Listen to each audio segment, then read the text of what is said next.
Welcome back. My name is Todd Kaufman. I'm the founder of the Anxiety Release Protocol.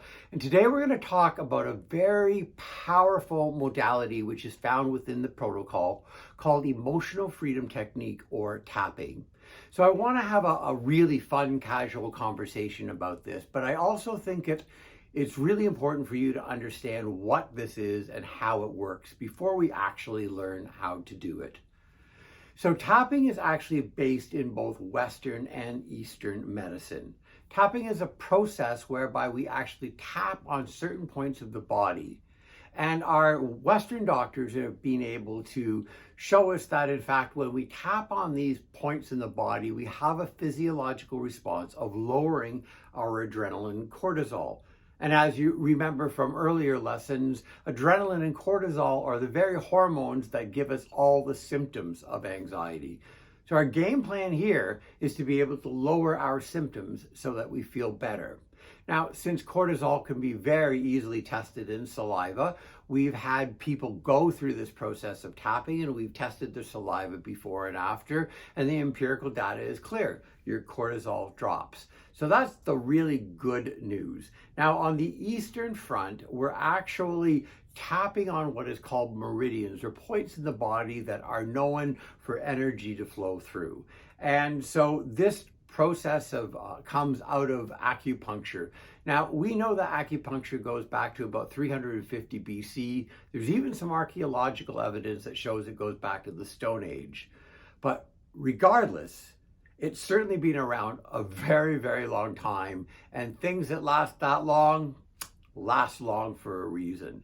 So we integrate this knowledge of energy and this knowledge of where to tap on the body with the knowledge that we know we can lower our cortisol. Now, what we do is we couple this with something that's a form of exposure therapy. Now, you probably know what exposure therapy is. Let me give you a small example. Let's say you have a small child in your home and you would like to get a puppy, but for reasons unknown to you, this young child is very frightened of dogs. But you and your partner have decided it's definitely puppy time to expand the family. So you embark upon a campaign to make your child feel a little more comfortable with dogs before, of course, you introduce one to the home. And you would probably do that in a very natural way by reading storybooks about cute puppies and watching shows, animated shows about cute puppies, and then maybe real shows about live dogs on TV.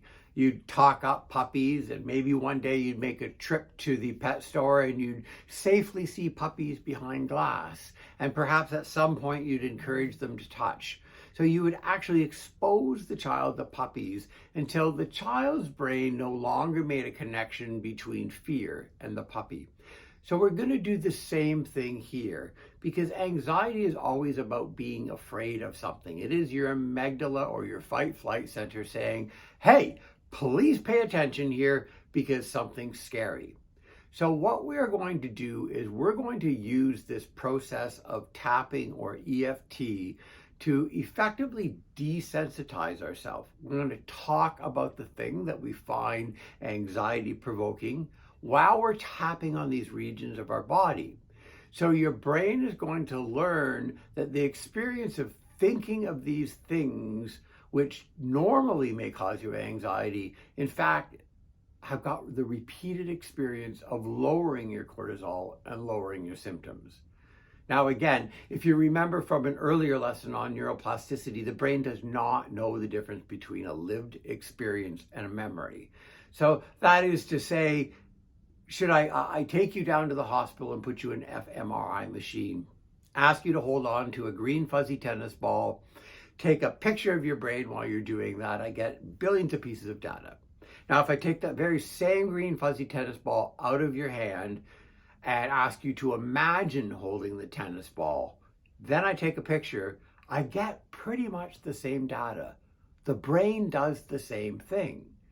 So when we create the memories of something which tends to make us anxious, yet we overlay that with the physical process of lowering our stress hormones, and we repeat it often, the brain gets a chance to learn that this thing needs no longer to be anxiety provoking. Now, a quick recap from the lesson on neuroplasticity. If you remember, there were three qualities or three elements to make neuroplasticity work. The first one, intention. The second one, repetition. And the third one, reward. Now, I'm not going to go into those in detail because we have already spoken about them in our earlier lessons. But suffice it to say that we use intention, repetition, and reward in the process of tapping. So we're going to begin in the next part of this lesson, and I'm actually going to take you through this process with a simulation of, what should we work on today? Now, in the book, we talk about a woman who is actually frightened of snakes. So perhaps today we're going to talk about how to minimize your anxiety for flying. Just a quick story, if I may. Many years ago, I was asked to officiate the wedding of a former student of mine. And I arrived at this wedding, and it was one of those huge Italian weddings. And as I was standing up front with the groom, the bride just didn't show up. And I'm thinking, wow, this is not good. And so I tapped the groom on the shoulder. I said, it's probably just a technical difficulty. Give me a second. I'll go find out what's going on. So I told this large congregation that we just had a small technical glitch. Just give us a moment. I had to exit through the wedding hall over, and I found this young lady in the bridal suite, and she was a mess. She was having a full-on panic attack. And there she was in this beautiful gown, and she was crying, and all the women were around her, and she was shaking, and she was calling for an ambulance. She thought she was having a heart attack.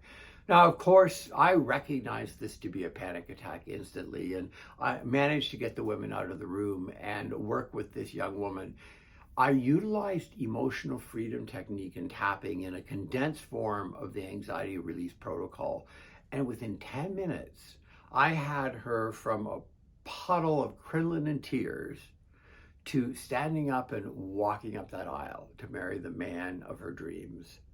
So let me tell you, this works. I have used this in many emergency, and I certainly use it for myself regularly, prophylactically, that is, to prepare myself for a situation which I think might be anxiety provoking, or to actually calm myself down if somehow I find myself reacting instead of responding to an event. So in our next lesson, we're actually going to walk you through this process of tapping. And for those of you who may be afraid of flying, this will be a real bonus lesson for you.